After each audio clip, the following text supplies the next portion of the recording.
Doctora Marina Puya Gamarro, bienvenida y muchísimas gracias por estar en Onda Felicidad. Es un placer tenerte y creo que vamos a pasar un rato muy guay escuchándote y aprendiendo contigo. Bienvenida.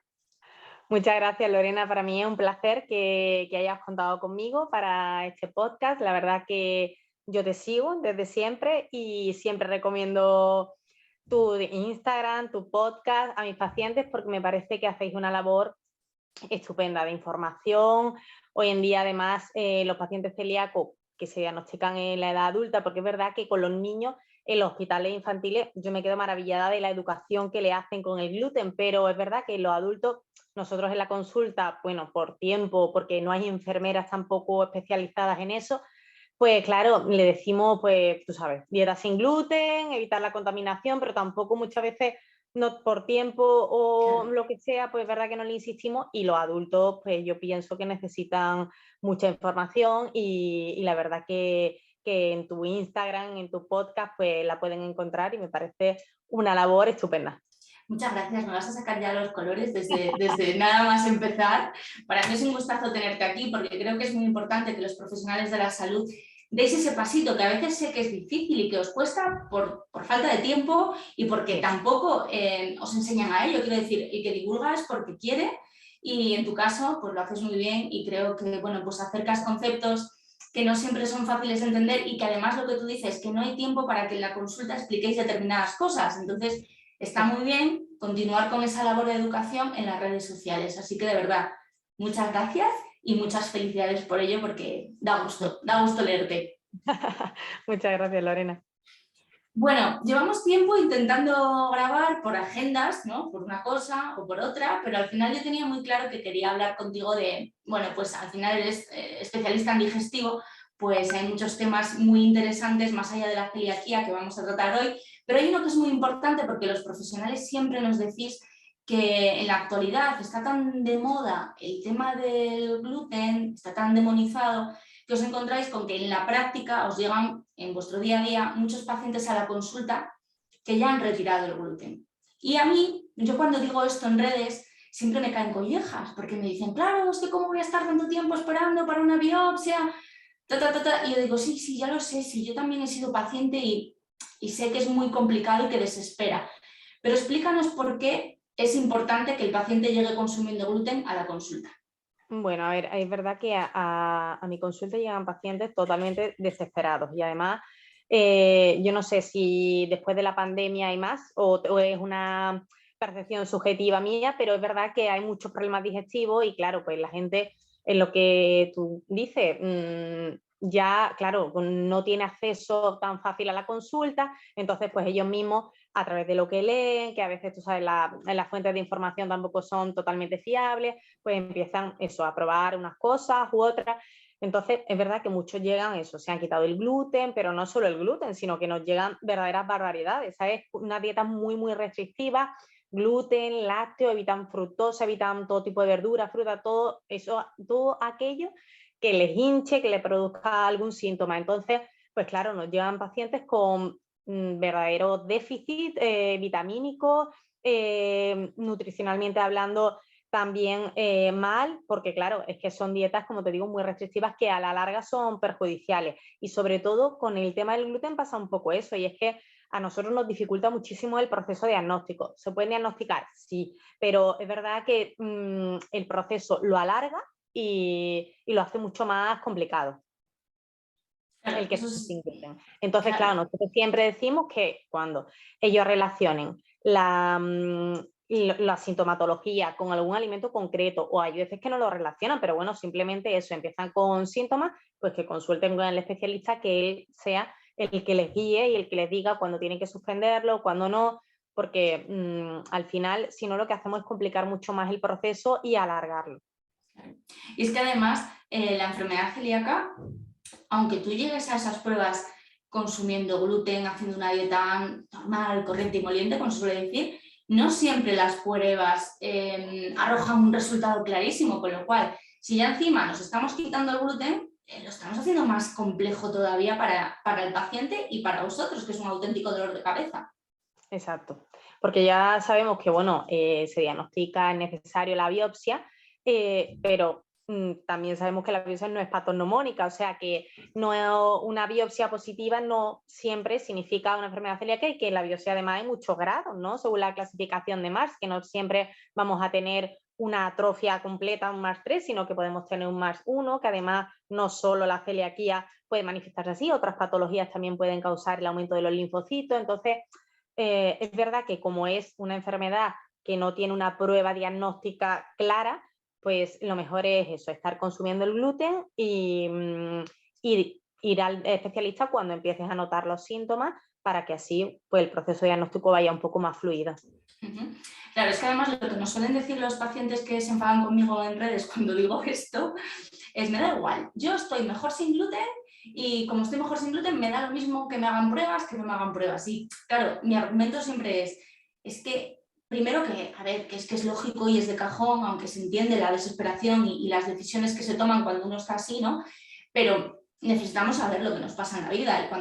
Y cuando aparece la enfermedad celíaca, es una enfermedad sistémica, es autoinmune, entonces es genética, o sea, tiene ese componente genético, con lo cual también tiene unas implicaciones para nuestra familia y no tiene tanto que ver como a priori pensamos con la sensibilidad al gluten o al trigo, que cada vez se ve más que hay un proceso que si la microbiota, que bueno, que tú de eso sabes muchísimo, que ya nos lo vas a explicar, pero es que son cosas muy diferentes y seguimos pensando que es todo lo mismo, metiéndolo todo en el mismo saco, ¿no? Exacto, es que además hoy en día el problema que hay, que como el gluten se utiliza más que por su valor nutricional, se utiliza más por sus propiedades culinarias. Ya sabemos que el gluten pues, proporciona elasticidad, proporciona adhesividad y es lo que pues, le da a la masa del pan, ¿no? Esa esponjosidad que la hace tan apetitosa, ¿no? A priori. Entonces, claro, es verdad que para que el trigo tenga más contenido en gluten, pues lo hibridan. Entonces, en ese proceso de hibridación, pues se consiguen esos trigos que tienen un contenido en gluten muy alto y que son los que pues, las marcas comerciales suelen utilizar para producir pues, todo tipo de productos procesados, ¿no? Porque claro, como te digo, culinariamente, ¿no? es Claro. mejor. Entonces, ese alto porcentaje en gluten, además en pacientes que tienen un intestino inflamado, sea por lo que sea, no tienen por qué ser por una celiaquía, pues mucho peor tolerado. Entonces, es normal que los pacientes que tengan síntomas digestivos, yo te digo, por alguna alteración que tenga relación con el gluten o no, pues al quitar el gluten se encuentren mejor. Claro, eso es un poco la trampa, ¿no? Porque Claro. nos pasa muchas veces, nos lo encontramos muy a menudo, gente que nos dice: no, es que yo me encuentro mejor, y de repente pasa un año y vuelven a estar peor. Y dicen: no lo Claro, porque entiendo, ¿por qué? Claro, Claro, porque el problema no es el gluten realmente, el problema es eso, una alteración en el intestino, está relacionada o no con el gluten, como la enfermedad celíaca o como la sensibilidad al gluten no celíaco o una alergia al trigo o otras patologías también que no estén relacionadas con el gluten, pero sí que produzcan una inflamación del intestino y mejoren al retirar el gluten.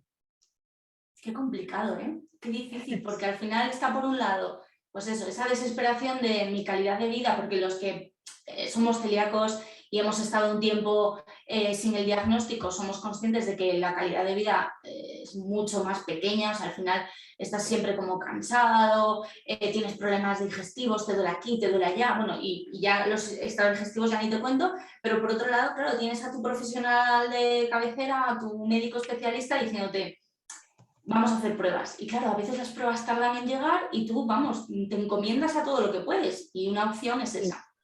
Sí, además ya te digo, yo me he encontrado pacientes realmente en edades jóvenes que llegan a a la consulta tan desesperados que su calidad de vida está súper limitada, ¿sabes? No salen, es como yo a veces comentaba en mi Instagram, temen el salir con los amigos, el hacer planes porque, bueno, por miedo, porque comen fuera de casa o van a sitios que no conocen cómo cocinan, tal y se ponen malos, temen que no haya un baño cerca, y eso la verdad que me parece terrible, porque es verdad que tener miedo porque no sabes Ya cómo va a ves. reaccionar tu cuerpo, exacto, a algo que ni siquiera sabes lo que es, me parece tremendo. Me parece que esos pacientes pues, deben acudir eso al especialista, que les haga un estudio y bueno, que les indique eso, el tratamiento que sea, en el caso de la enfermedad celíaca, no comer gluten, y en el caso de otras enfermedades, pues el que sea el tratamiento correspondiente, pero yo creo que no debemos vivir así ni normalizar esas situaciones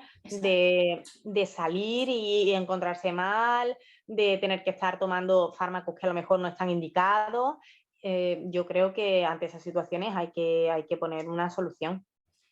Qué importante es eso que has dicho de no normalizar. Yo me acuerdo que tengo una amiga que es asturiana y también es celíaca, celíaca a la que diagnosticaron ya en edad adulta, pero bueno, todavía siendo adulta joven, ¿no? Con 20 y pocos.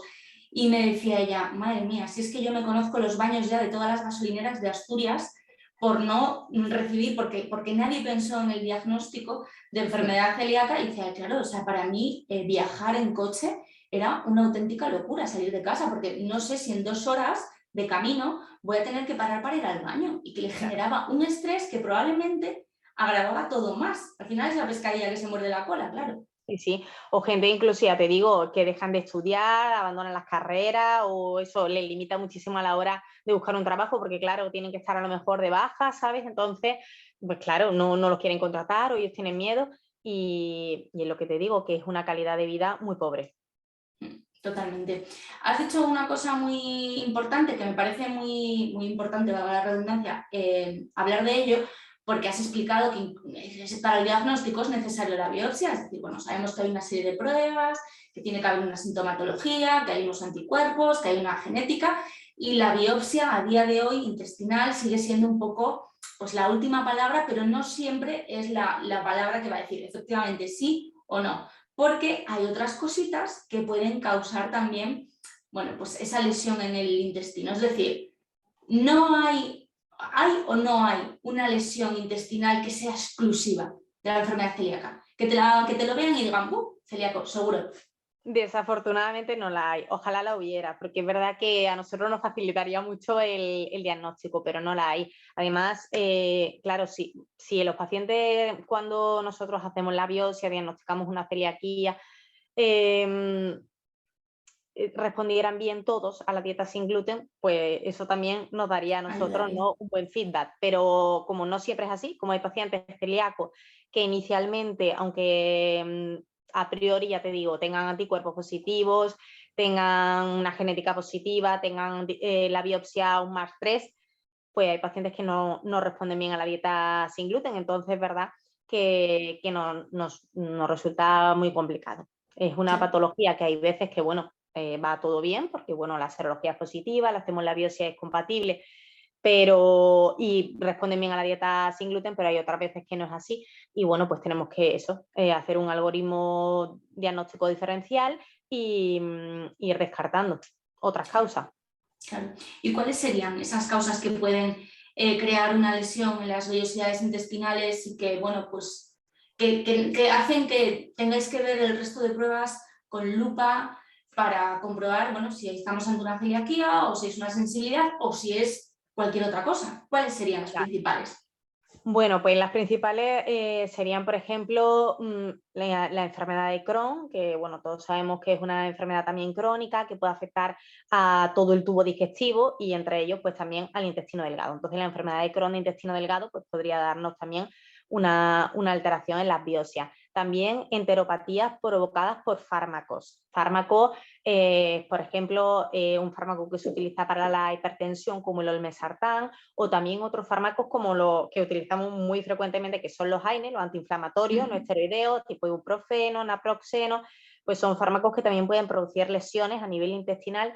Sí es cierto que normalmente producen lesiones a nivel intestinal más distal que la enfermedad celíaca, pero también podemos encontrar una alteración en la biopsia. También, bueno, pacientes que se sometan a ciertos tratamientos, quimioterapia, radioterapia, infecciones por parásitos como la giardiasis, la gastroenteritis eosinofílica, que también pueden producir cuadros muy larvados y que generan también mucha duda diagnóstica, inmunodeficiencia, como la inmunodeficiencia común variable.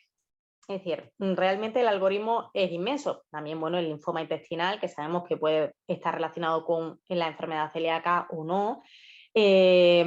Muchas enfermedades que a priori son, es verdad, poco frecuentes, pero bueno, que pueden estar y que siempre hay que descartarlas, sobre todo, ya te digo, en pacientes que no respondan bien a una dieta sin gluten. Ujú. Una vez que hacéis ese diagnóstico diferencial, que tenéis claro o intuís, ¿no?, que la balanza se inclina hacia la enfermedad celíaca, hay que comprobar efectivamente lo que tú dices, esa dieta sin gluten. ¿Cuándo debe ser esa primera revisión para comprobar que, bueno, pues ha sido diagnosticado, está haciendo la dieta, va todo bien, hay problemas? ¿Cuándo se debe hacer esa Bueno, y primera esa revisión? revisión, claro, como hacemos la endoscopia y hacemos la biopsia, yo cito al paciente, sobre todo si en la biopsia, nosotros en la endoscopia ya vemos más o menos con una visión macroscópica, podemos intuir, ¿no?, un cierto grado de atrofia, si no la hay. Si mi grado de sospecha para una enfermedad celíaca es alto, yo lo suelo citar relativamente pronto, en un mes aproximadamente, siempre que puedo, lógicamente, porque claro, yo trabajo en la sanidad pública y la privada, es verdad que en la pública no siempre, Claro, ojalá, pero no siempre tenemos esa opción. Pero me lo cito pronto, bueno, primero para darle un diagnóstico como paciente que ya te digo, normalmente lleva mucho tiempo mal, y además que sabemos que la enfermedad celíaca lo antes posible hay que quitar el gluten de la dieta. Entonces me lo cito, ya te digo, las biopsias suelen salir en 2 o 3 semanas, en lo que tardan en la sanidad pública, y yo en un mes me cito al paciente.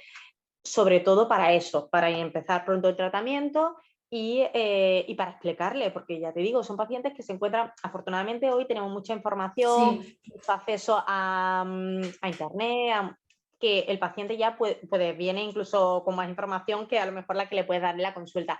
Pero sí es cierto que, bueno, para resolver dudas, para eso, establecer el diagnóstico, me parece muy importante hacer una consulta pronto, lo antes posible. claro, claro, totalmente, porque además, claro, es que la dieta sin gluten implica un cambio a todos los niveles, A todos absolutamente los a niveles, todos. pero no solamente en el celíaco, sino también en las personas que viven con él. Entonces, yo creo que eso es muy importante porque, claro, la persona celíaca dice, bueno, yo no como gluten, pero a ver, no es eso, porque si tú no comes gluten, pero estás tostando tu pan en la tostadora, igual que tu marido o que tu hermano que vive contigo, pues eso no sirve. O si tú eso tienes todos tus productos sin gluten en la encimera de la cocina y llega tu hermano, no tiene cuidado, se corta un bollo, es que eso es una educación para toda la familia. Y en la casa de un celíaco, todos tienen que saber dónde tienen que poner los alimentos, dónde no.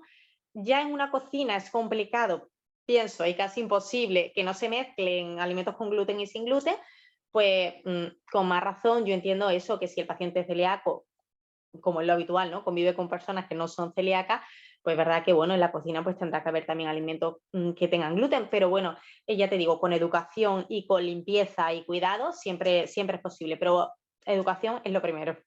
Qué bueno, te aplaudía porque no todos los profesionales, al final vosotros os encargáis de darnos el diagnóstico y obviamente pues tenéis información, pero no todos los profesionales tienen información hasta el punto que tú has descrito de, oye, cuidado con la tostadora, cuidado con esto, y cuando el médico no nos lo cuenta, pensamos que no es importante, que solo es importante lo que nos cuenta el médico. Entonces, es muy importante, una vez que nos dan el diagnóstico, informarse. Es decir, tenemos que ser muy activos porque nos acaban de dar un diagnóstico que nos cambia la vida por completo y, como bien dice Marina, se la cambia a nuestro entorno, y nos encontramos muchas veces con pacientes que lo pasan realmente mal porque el entorno no les entiende. Piensan que es Sí. una exageración, que llevas 40 años comiendo gluten y tampoco estás tan mal, ahora por una amiguita mira la que montas.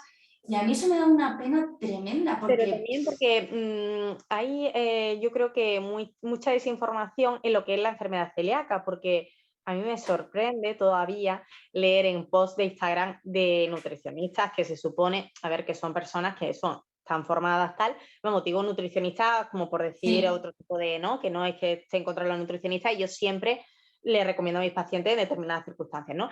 Pero decir que eso, que es una alergia o es una intolerancia, ¿sabes? Cuando en realidad es que es una enfermedad sistémica, y es que una pizca de gluten en ti puede generar una cascada inmune que no solamente afecta a que a ti te siente mal en un momento concreto, es que eso despierta todo tu sistema inmune, por decirlo así, y a la larga es que puede producir mucho, mucho daño en esa mucosa intestinal. Entonces, al ser una enfermedad sistémica, me parece muy importante que todos respetemos al paciente celíaco y que y que eso, que no le digamos que por un poco no pasa nada, ¿sabes? Que me parece... Me voy a grabar esto, me lo voy a poner en el coche con un megáfono y voy a ir recorriendo España con esta declaración que acabas de hacer, porque el problema no es unos síntomas puntuales de me encuentro mal porque he comido un poco, tal.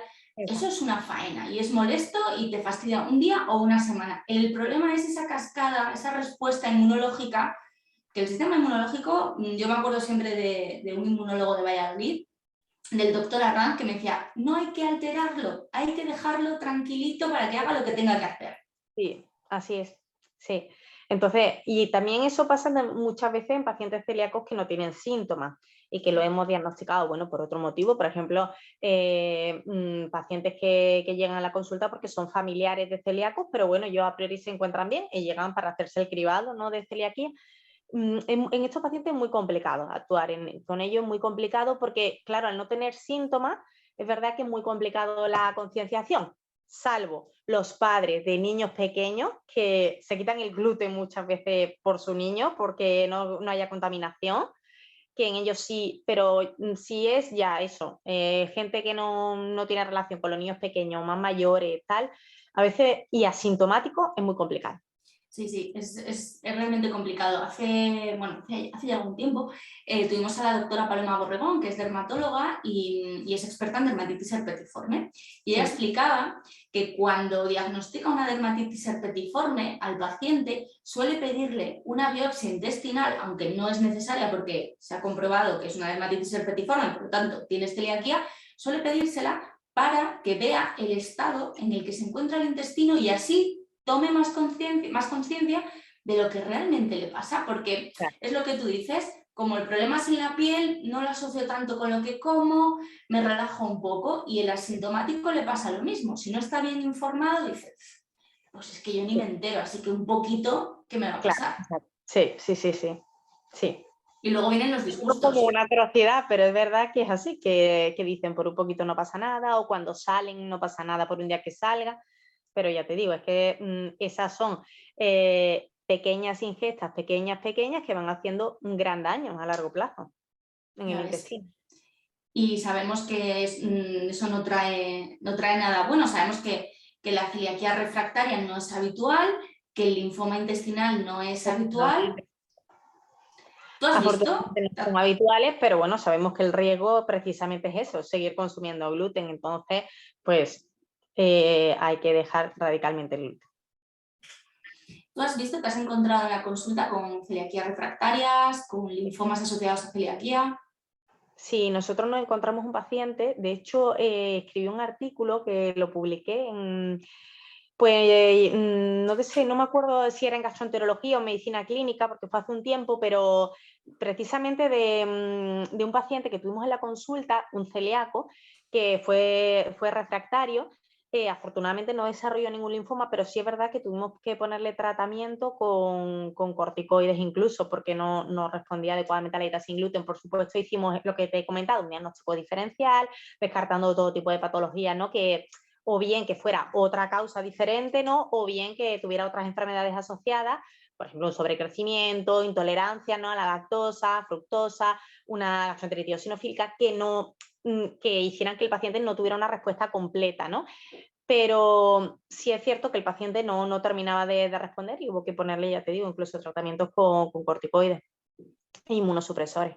Claro, es que es un tema ya serio. Al final, cuando una persona con celiaquía diagnosticada no mejora con la dieta sin gluten, ahí tenéis que volver a intervenir para comprobar si es que no hemos acertado con el diagnóstico original, que a mí fue lo que me pasó. Me diagnosticaron con 14 y a los 19 yo seguía teniendo una anemia, además tomando hierro, ácido fólico. Entonces ya mi médico dijo, a ver si es que es otra cosa y esta niña no es celíaca. Entonces me acuerdo que yo ya estaba en la universidad y aproveché las vacaciones de Navidad para meterme tubos por todas partes y comprobaron que, bueno, que sí que era celíaca, que ya el intestino estaba mejor, pero que no estaba al 100% recuperado. Y es que en realidad no hacía la dieta bien, porque no conocíamos, claro, eran los 90, el etiquetado era una locura, el tema trazas era otra.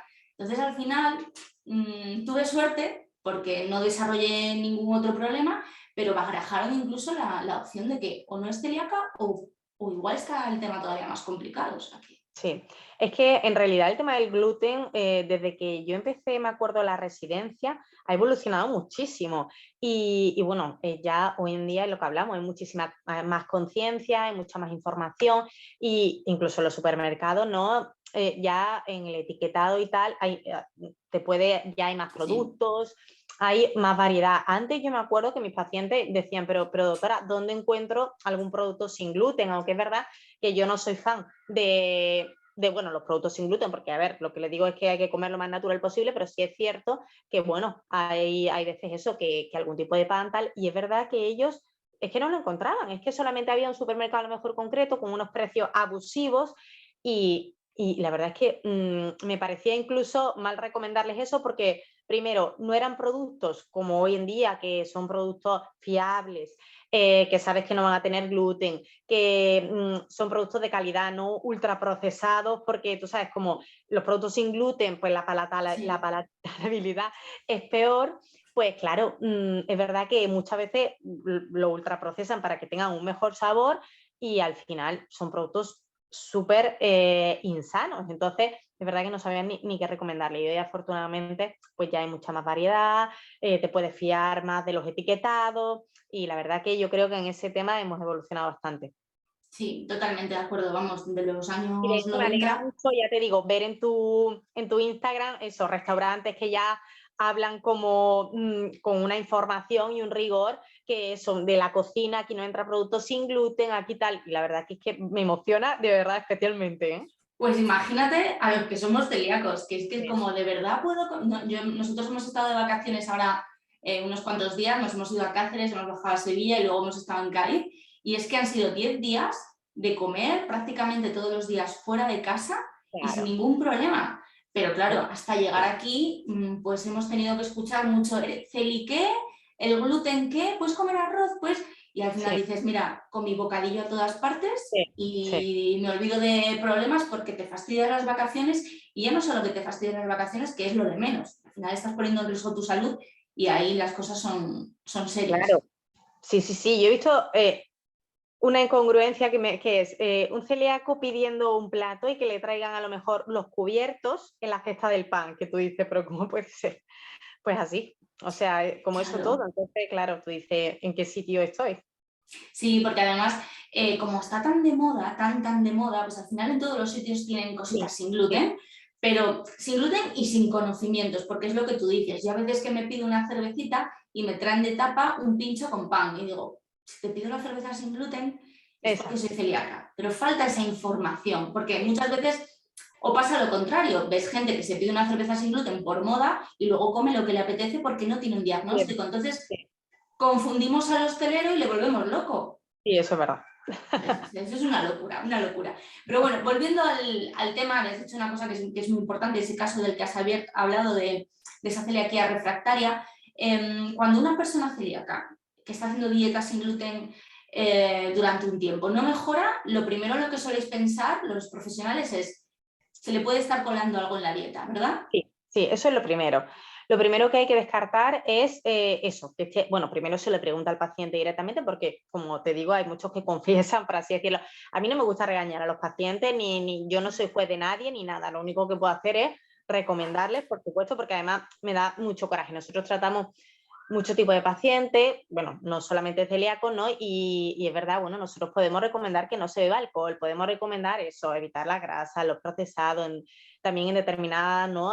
Patologías, en el caso de los celíacos el gluten, pero claro, no somos jueces de nadie. Entonces a mí no me gusta eso, ni regañar ni juzgar, yo quiero que conmigo sean sinceros porque lo que no podemos hacer es volvernos locos. Entonces yo le pregunto, si a lo mejor están consumiendo el gluten, yo le agradezco que me lo digan, porque si no es lo que te comento, empezamos un proceso diagnóstico larguísimo que al final, pues, si él sigue consumiendo gluten tampoco nos lleva a nada. Entonces, yo lo primero es eso, hablo con el paciente de una manera relajada, tranquila, de tú a tú, mira, piensas esto, o también le explico eso, los cubiertos, la contaminación, todo se lo explico de una forma más clara. Creo que en esos pacientes, estemos en la pública, estemos en la privada, tengamos 5 minutos, tengamos media hora, conviene sentarse hablar y explicarle, porque ya te digo, podemos estar ante un caso serio, ¿no? Claro. Entonces yo siempre eso, le explico todo y bueno, si el paciente finalmente te dice, hago las cosas bien, tal, mi familia lo sabe, tal, pues entonces ya eso, nos ponemos más con las trazas, muchas veces eso lo consumimos de manera accidental, en el trabajo, y ya si no, pues lo primero que hacemos es eso, ver que esté la patología asociada a otra enfermedad. También, Lorena, es muy importante saber que los anticuerpos tardan un tiempo en negativizarse, que la biopsia igual, y que también hay varios grados, digamos, ¿no? Uno de ellos es eso, que el paciente no responda sintomáticamente, porque los celíacos quitan el gluten y se encuentran mucho mejor. Pero si el paciente quita el gluten, no se encuentra mejor en el tiempo, pues eso, hay que sentarse con él y ver que tenga otras patologías asociadas. Que lo que vemos es que el paciente lleva ya un año, sigue los anticuerpos positivos, la biopsia no mejora, pues entonces ya eso sí hay que ver, no trastornos asociados, sino diagnóstico diferencial, porque a lo mejor no se trata de una celiaquía y se trata de otra cosa. Y otra cosa. Cuando hablas de patologías asociadas, entiendo que son patologías que impiden a un celíaco diagnosticado que hace correctamente la dieta sin gluten, que le impiden mejorar. Sí. ¿Cuáles son las más frecuentes? Porque por desgracia la celiaquía, que ya de por sí se las trae, muchas veces no viene sola, viene con amiguitos. Exacto. Por ejemplo, las intolerancias. Yo siempre le digo a los pacientes que una intolerancia, por ejemplo, a la lactosa o a la fructosa, de por sí primaria, es muy poco frecuente. Entonces, en los celíacos, por ejemplo, pues encontramos esas intolerancias que son secundarias a ese daño que hay en la mucosa intestinal. Entonces, yo siempre le digo al paciente, no puede mejorar de la intolerancia hasta que no dejemos el gluten y lleves un tiempo sin consumir gluten y se recupere esa mucosa intestinal. Una vez que esa mucosa intestinal se recupere, pues podremos ir introduciendo una pequeñas cantidades de lactosa o de fructosa guiados por nosotros, ¿no? Lo que tiene que introducir primero, tal. A mí, ya te digo, la dieta restrictiva no me gusta, no soy partidaria de ella. En el caso de la celiaquía, obviamente, gluten totalmente sí, fuera, pero en el caso de las intolerancias y tal, pienso que hay que ver la causa, ¿no? Que lo que la provoca, y una vez que mejora esa causa, pues mejora la intolerancia y el paciente no tiene que estar tampoco esclavizado quitando todo tipo de alimentos. Claro, es que me encanta lo que has dicho de buscar la causa, porque yo tengo incluso en mi entorno gente diagnosticada de intolerancia a la lactosa nada más. Y es como, pero genética, ¿no? De origen Sí. genético.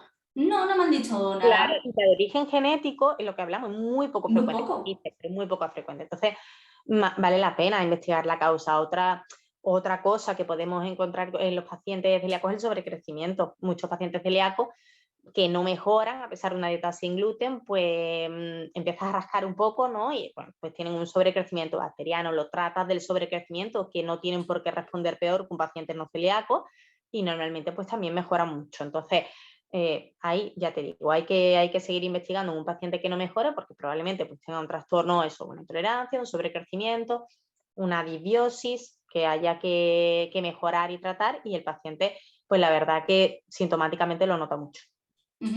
Has dicho una cosa muy interesante que es el sobrecrecimiento bacteriano del intestino delgado, el famoso SIBO, que ahora mismo lo vemos en todas partes y todo el mundo dice, yo es que creo que ahora ya es como la celiaquía, ya es como voy a ser celíaco y tener SIBO.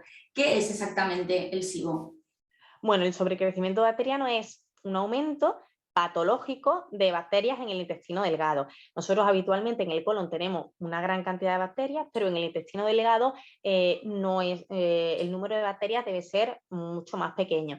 Cuando esas bacterias aumentan de una forma desproporcionada, pues aparece lo que conocemos como sobrecrecimiento bacteriano, que bueno, bien puede producirse por alteraciones en el ácido del estómago que favorezcan, ¿no?, ese crecimiento, por alteraciones en la motilidad del intestino, que hagan que, claro, el intestino se mueva menos y favorezca, ¿no?, el crecimiento de esas bacterias, por enfermedades sistémicas, o sea, que también por alteraciones anatómicas. Muchos pacientes que están intervenidos, operados, ¿no?, de cirugías abdominales también pueden tener un sobrecrecimiento. Y el problema del sobrecrecimiento, al igual que la celiaquía, es que también puede manifestarse pues, por unos síntomas muy diversos, muy inespecíficos, y por eso también es importante pensar en él. Es verdad que no tiene la repercusión que tiene la celiaquía a nivel sistémico, pero sí que pues, produce muchos síntomas que al final, si no diagnosticamos al paciente, pues lo que te digo, al final limita mucho su calidad de vida y el paciente pues está con dolor, está con diarrea, con estreñimiento, con distensión, se encuentran hinchados y al final pues es importante también que esos pacientes tengan un diagnóstico. Claro, fíjate que estás describiendo síntomas que muchísima gente durante muchísimos años, ahora yo creo que menos porque tenemos acceso directo a vosotros, aunque sea a través de las redes, ¿no? Entonces, Sí. de repente ves una publicación y dices, jo, esto es lo que me pasa a mí, pero yo en realidad he sido así toda la vida y tampoco pasa nada. Y yo creo que antes lo normalizábamos, o sea, yo conozco gente de mi familia ya mayor que es como, ah, sí, pues eso me ha pasado a mí toda la vida y aquí sigo. Y es como, Sí, ya, pero aquí sigues, pero has estado sufriendo igual 40 años, ¿no? O sí, sea, sí. claro, es muy importante que salgamos de ahí. Yo es verdad que me encuentro a veces con gente mayor, pacientes que nos escriben y nos dicen, jo, es que creo que mi padre es celíaco, pero dice que a sus 80 años que no se quita el gluten ni loco. Y claro, dices, jo, es que si lleva toda la vida siendo celíaco, pues igual es que lleva ya mucho tiempo con una calidad de vida mermada, es una pena. Sí, sí, sí. Lo de la normalización es horrible. Una cosita que, hablando de este tema, pues yo pienso siempre bueno, pues en esas pruebas que poco a poco van apareciendo y que os ayudan, ¿no? Y que, de hecho, a día de hoy pues hay más diagnóstico de enfermedad celíaca gracias a esos avances, a esas pruebas que han aparecido en los últimos años. Y una de ellas por la que nos pregunta muchísimo la gente, porque aparece en el protocolo, pero luego en la práctica la vemos menos, es el linfograma intraepitelial por citometría de flujo, que a veces la gente nos escribe y me dice, ¿dónde se hace? ¿Dónde se hace? Que voy para allá. Ya. Cuéntanos qué es el linfograma intraepitelial por citometría de flujo y en qué casos es recomendable recurrir a él. Bueno, nosotros es verdad que el infograma, aunque el protocolo es verdad que lo recomienda, lo solemos utilizar sobre todo en casos dudosos, ¿no?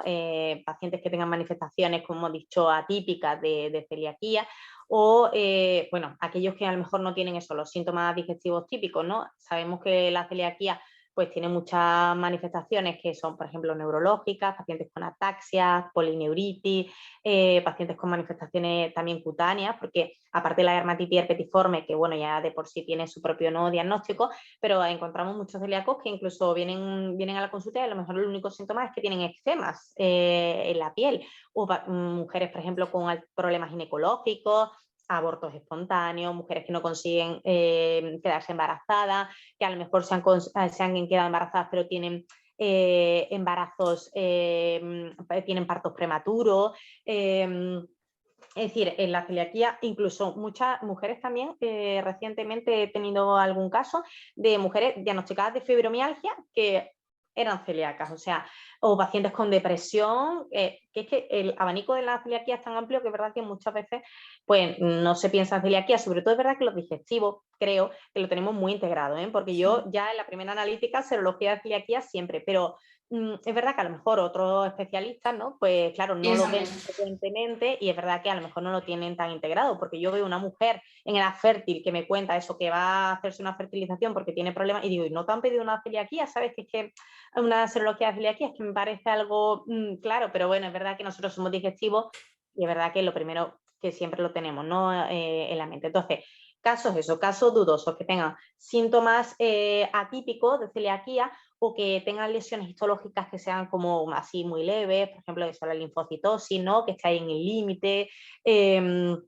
o también pacientes con anticuerpos negativos, pues entonces solemos pedirle el linfograma. El linfograma se basa en analizando, digamos, las muestras que hemos obtenido de la mucosa duodenal en los pacientes celíacos, pues a través de una luz láser analizamos las subpoblaciones linfocitarias de esa mucosa duodenal.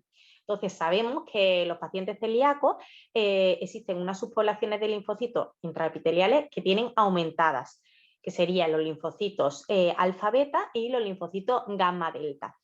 Entonces, esas poblaciones linfocitarias las encontramos aumentadas en un paciente celíaco, pero además en pacientes celíacos que llevan una dieta sin gluten o que han dejado de comer gluten, sabemos que los linfocitos alfa beta se normalizan con el tiempo, pero los gamma delta permanecen elevados. Entonces, pues eso nos permitiría diagnosticar también a los pacientes en ese caso.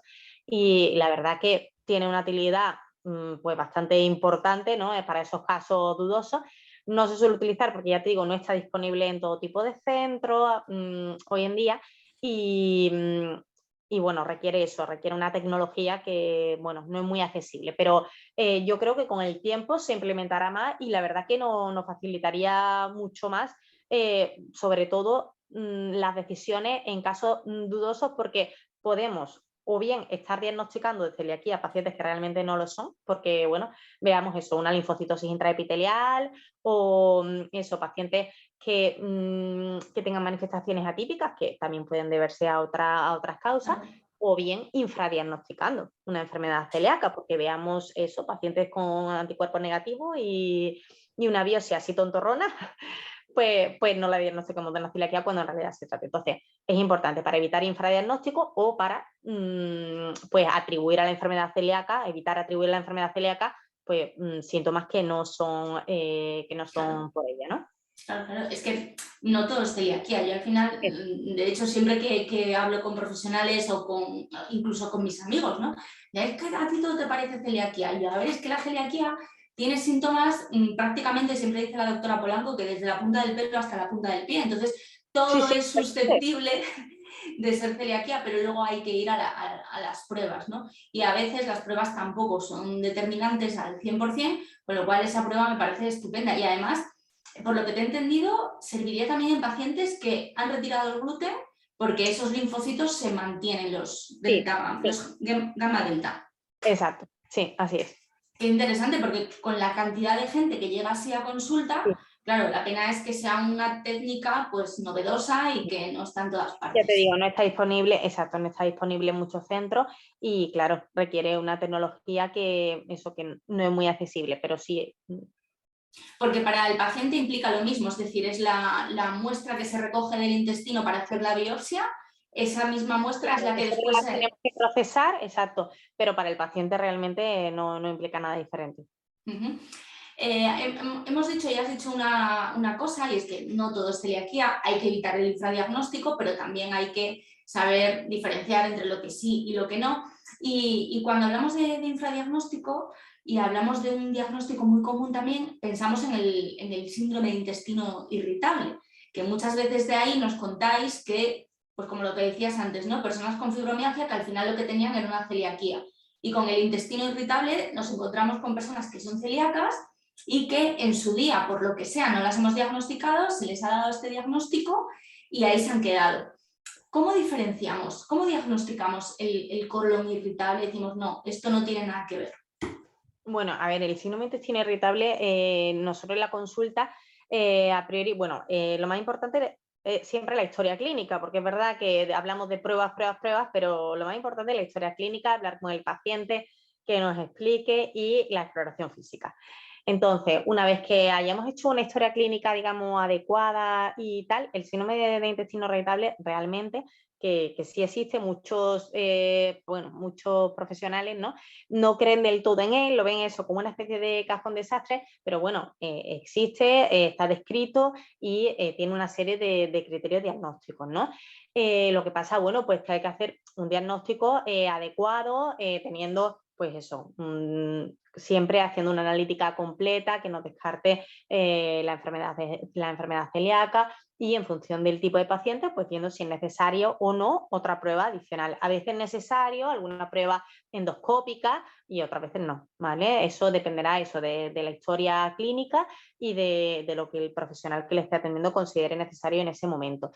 Pero en general, se diagnostica de forma clínica, ¿no? Hay una serie de criterios diagnósticos que son los criterios de Roma 4 y, bueno, que sería pues que el paciente debe tener dolor abdominal, ¿no? Un dolor abdominal que sea recurrente, es decir, no es algo puntual, lógicamente, es algo crónico, ¿no? Ese dolor debe estar presente al menos una vez a la semana y debe asociarse, pues, a otras cosas, como sería pues un cambio, ¿no?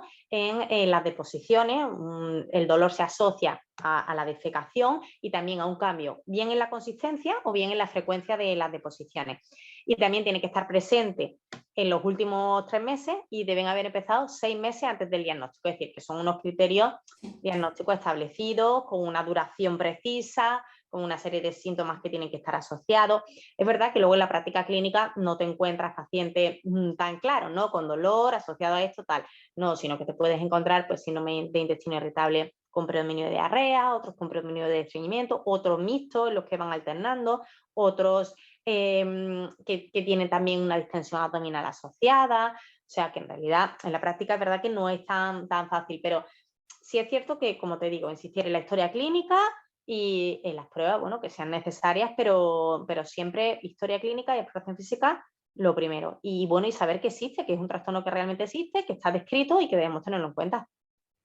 Y qué complejo, porque al final es que los criterios están muy bien, pero o sea, cumplirlos estrictamente tiene que ser difícil, porque si no sería súper fácil diagnosticarlo.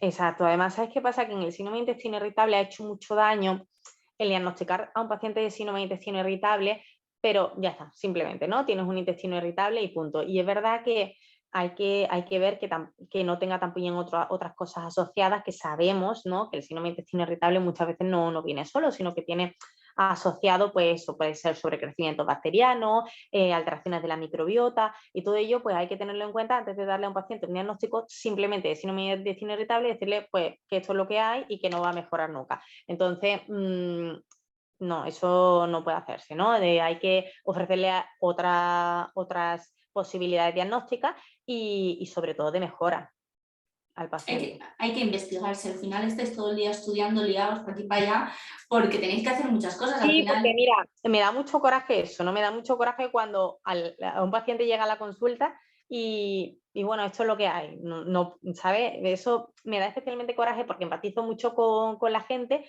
y no poderle ofrecer una herramienta o una alternativa de mejora, aunque muchas veces, ya te digo, le dice, no es nada grave. Se han hecho miles de pruebas, colonoscopia, endoscopia, cápsula endoscópica, resonancia y no tienen nada, ¿no? Y el paciente no siente alivio, o sea, que realmente le está dando una buena noticia, ¿no? Porque no hay nada, pero el paciente dice, bueno, entonces, ¿qué tengo? Porque yo me sigo encontrando fatal. Entonces, eso es muy frustrante desde el punto de vista profesional, ¿no? Entonces, pues eso, estamos continuamente estudiando para poder ofrecerle alternativas y la verdad que ahora con el campo este del que hablo mucho en Instagram también, el campo de la microbiota, de la disbiosis, pues la verdad que es algo que es verdad que no está muy estudiado, que está todavía empezando, pero que yo creo que es un campo totalmente por descubrir y que podemos ofrecer muchas alternativas a los pacientes en este sentido de mejora y bueno, estamos en ello estudiando a tope. sí, de hecho, bueno, pues porque se nos ha ido el tiempo, pero yo te invitaré otra vez a hablar de la microbiota porque sé que te gusta mucho, has hecho un Sí, montón de publicaciones y creo que es muy interesante que la gente entienda que es algo que está en nuestro día a día y que nuestra salud en parte depende de cómo tengamos esas bacterias en el intestino, ¿no? Que como son tan pequeñitas, como no las vemos, como hasta hace un tiempo no se les ha dado importancia, pues no, al final lo que desconoces, pues obviamente pues te genera un poquito de tal. Pero creo que es muy importante que los profesionales estéis hablando de ello para que nosotros nos demos cuenta de que los tiros van por ahí.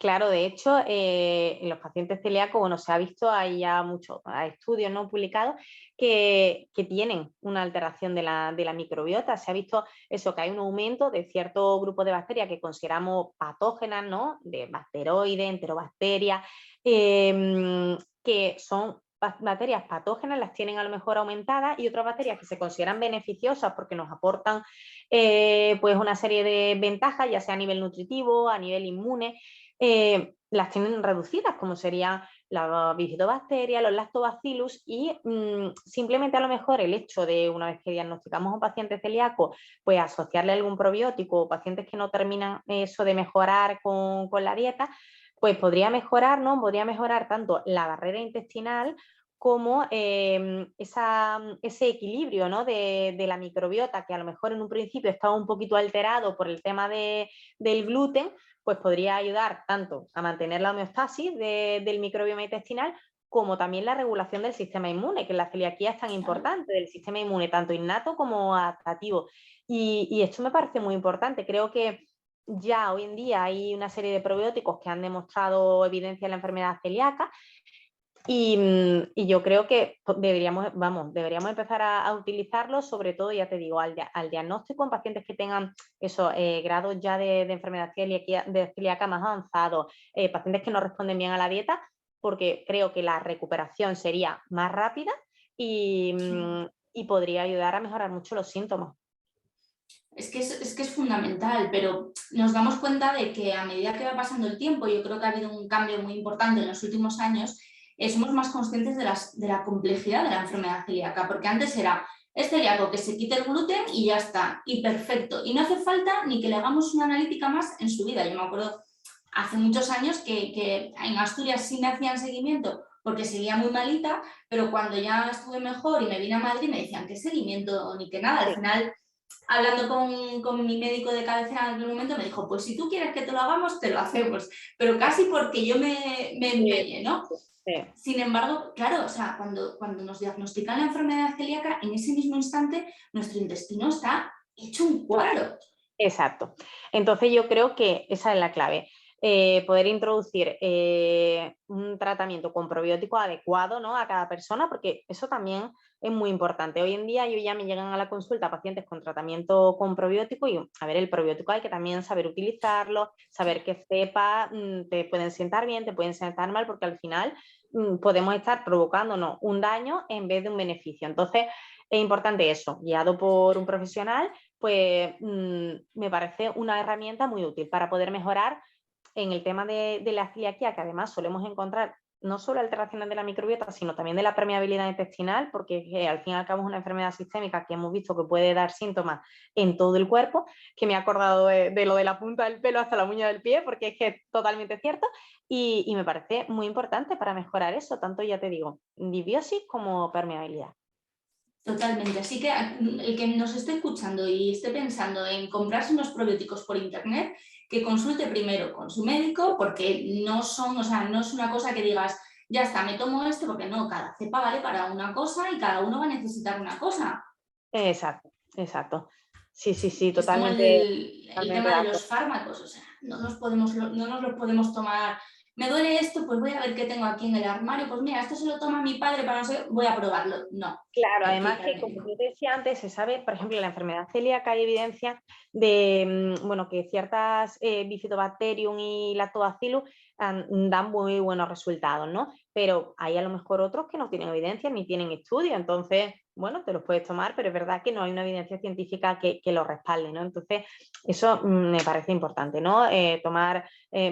Empezar a tomar un tratamiento que sepas, bueno, eso que ha tenido unos estudios que lo respaldan y aparte, bueno, eso que está indicado y que es la cepa que a mí me va a beneficiar. A veces no es solamente una cepa, sino una combinación de varias, pero bueno, que ese tratamiento, digamos, esté indicado por un profesional y de acuerdo a mi patología, porque incluso en dos celíacos, lo que hablamos, son personas diferentes que pueden tener problemas diferentes y que se pueden indicar probióticos diferentes. O sea que es muy importante eso, individualizar. Se nota un poquito que te gusta el tema, solo un poquito, solo un poquito. Sí, la verdad que sí, porque ya te digo, es un tema que está descubriendo recientemente, pero que la verdad que podemos mejorar mucho a los pacientes y sobre todo pacientes que, como te digo, están acostumbrados a sentir ciertos síntomas y normalizarlos y bueno, que pueden mejorar de una manera más o menos fácil y le puede mejorar mucho la calidad de vida. Entonces eso me parece muy importante. Totalmente, además cuando te diagnostican y te dicen, bueno, empieza la dieta sin gluten, la gente dice, yo quiero estar bien ya. Entonces se van Sí, a la analítica de los primeros meses y dicen, oh, es que todavía no me ha bajado esto y desespera un poco. Entonces cualquier ayuda para que te encuentres mejor y para que veas las cosas que van mejor es una sí, motivación total para ser adherente al tratamiento y hacer las cosas bien. O sea que, exacto. vamos, ojalá pues este conocimiento que tú tienes llegue a todos los profesionales y bueno, y los pacientes os hagamos más caso, ¿no? Porque bueno, hay que hacer siempre caso al profesional actualizado, que es el que nos va a cuidar. Totalmente, es muy importante eso, que el paciente confíe en nosotros, nosotros generemos un clima eso de empatía con el paciente, porque si la confianza es verdad y la relación médico-paciente, pues la verdad es que la adherencia es muchísimo peor. Total, y en dietas, o sea, en celiaquía tiene que ser algo todos los días, o sea, es que no nos queda más remedio. Yo siempre lo digo, cuando me dicen que exageración, que tal, digo, pero es que ojalá, o sea, yo soy la primera interesada en poder saltarme la dieta. Soy la primera, pero no es así. No es así, no me queda más remedio. Sí, así es. Así que ya te digo, un buen médico que acompañe en el proceso, no solo en celiaquía, sino en todas las enfermedades crónicas también, pues es muy importante. Totalmente. Bueno, doctora Marina Puya Gamarro, ha sido un Se ha pasado muy placer. rápido, ¿eh? Pues llevamos hora y algo, Se me ha pasado. pero pues claro, porque el tiempo pasa muy rápido cuando uno se lo está pasando bien. Es Así verdad que, que como yo te decía, tenía un poco de miedo por hablar en un podcast tanto tiempo, porque además veo tus podcasts, bueno, escucho tus podcasts y digo, tanto tiempo, ¿cómo pueden estar hablando? Pero es verdad que luego lo haces súper, súper fácil y al final, ya te digo, he estado súper bien, súper cómoda y un placer colaborar contigo. nada, yo lo mismo te digo, de hecho, me voy a preparar una entrevistita para cuando tú tengas tiempo para hablar de la permeabilidad intestinal, Encantada. para hablar de la microbiota, para hablar de los probióticos y de lo que tú quieras. Nos han quedado algunos temas, pero bueno, en general sí que hemos tocado todo lo que quería hablar contigo. Me ha parecido muy interesante todo lo que sabes, no solo sobre el diagnóstico, que es algo obviamente que va con tu trabajo, ¿no? Sino sobre la parte del día a día del paciente, que no es un conocimiento que todos los profesionales tengan porque es imposible saberlo todo. O sea, es totalmente imposible. Pero Sí, eso ¿verdad? dice mucho de tu vocación. Sí, además que sabes qué pasa, que digestivo es verdad que es una especialidad muy amplia, entonces pues a veces es verdad que es complicado, pero es verdad que yo con los celíacos de siempre he tenido como una conexión especial, tengo una prima que es celíaca y además en un principio lo que te comento no fue bien, tuvo un sobrecrecimiento y bueno, pues siempre he tenido eso, una conexión especial con los celíacos, así que vamos, sé vuestro día a día, sé todo y me parece muy importante. Así da Así gusto, que, da gusto. Necesitamos profesionales como tú. Muchísimas gracias, doctora Marina Puya Gamarro. Estamos conectadas, seguimos hablando totalmente. y yo me pongo ya con esa entrevista para la vuelta del verano. Cuando tú puedas, volvemos a grabar. Pues muchas gracias, Lorena. Yo seguiré todo tu verano, tus vacaciones y soy fan tuya, tú lo sabes. Muchas gracias, Marina. Un abrazo. Gracias por Un estar abrazo, aquí. Lorena. Un abrazo a todos los oyentes.